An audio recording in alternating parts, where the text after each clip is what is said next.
पीछे जो नौजवान खड़े हैं, इधर बाईं तरफ, ये दाईं तरफ कुर्सियां खाली पड़ी हुई है, इनको पुरस्कृत किया जाए। प्रोग्राम को बारौनक बनाने के लिए यही है कि प्रोग्राम को भी तरतीब पुर किया जाए। पीछे जो हमारे मेहमान खड़े हुए हैं, उनसे मेरी दरखास्त है कि वो इधर आकर के पहले कुर्सियां पुर कर ले। जो हमारे गांव के नौजवान बुजुर्ग हैं पीछे खड़े हुए, वो मेहमानों को बहुत एहतराम के साथ में बिठाए और उनका इस्तेमाल करें। बच्चे जो आगे बैठे हुए हैं, आहिस्ता से पीछे निकल कर चले जाए, कुर्सियां खाली छोड़ दे। और इंतहाई अदब व एहतराम के साथ में शाहीन प्रधान जो एक बड़े काफिले के साथ में हमारा हौसला बढ़ाने के लिए यहाँ तशरीफ लाए हैं, उनका मैं तहे दिल शुक्रिया अदा करता हूँ। और रहा ये मसला के नारेबाजी से मुताल्लिक, हमारे मास्टर जी ने कुछ बात कह दी है, उनकी तरफ से मैं माफी चाहता हूँ। ये ऐसी कोई बात नहीं है, नारेबाजी भी होती है। कभी कभी ऐसा भी मसला होता है कि कौम बिरादरी इकट्ठी हो रही है, ये भी एक अपने अंदर एक खुशी की बात है कि एक प्लेटफार्म पर आकर हम सब लोग सर जोड़ करके अपनी बात कर रहे हैं।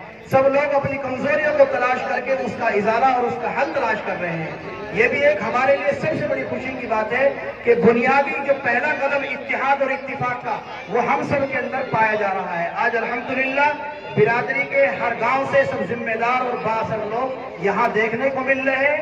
ये हमारे लिए, खासतौर से कसेरे गांव के लिए बड़ी खुशनसीबी की बात है। हम तमाम गांव वालों से ये दरखास्त करेंगे कि वो मेहमानों की बातों को दिलचस्पी के साथ सुने और गांव का कोई भी आदमी मंच पर आकर के बात कहने की कोशिश इस तरह की ना करे। अगर इस्लाह के लिए कोई बात इस तरह की हो जो हम सब के लिए मुफीद हो, इस प्रोग्राम के लिए मुफीद हो, ऐसी बात करे। अगर कोई स्टेज पर आकर के बोलने की कोशिश करेगा और वो कोई तंजिया बात करेगा, तनकीदी बात करेगा, तो उनसे मेरी दरखास्त है कि वो स्टेज पर आकर ऐसी बात हरगिज न बोले।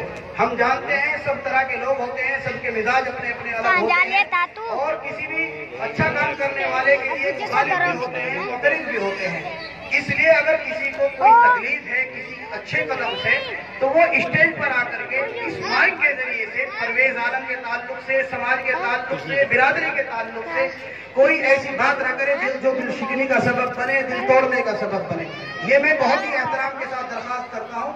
अगर वो ऐसा फजीहाई और रुसवाई वाला काम करने की कोशिश करेंगे, जैसा कि बाज लोगों की तरफ से इस तरह की सोच है, या लिए बैठे हैं, या कोई इस मेहमान की आड़ में आकर के या गांव की शक्ल में एक नुमाइंदा बन करके यहाँ हमारा हमदर्द बन करके और वो कोई बात ऐसी कह गुजरे, तो हम भी इस स्टेज से जो है फिर इंशाअल्लाह कोशिश करेंगे कि उसको मुकम्मल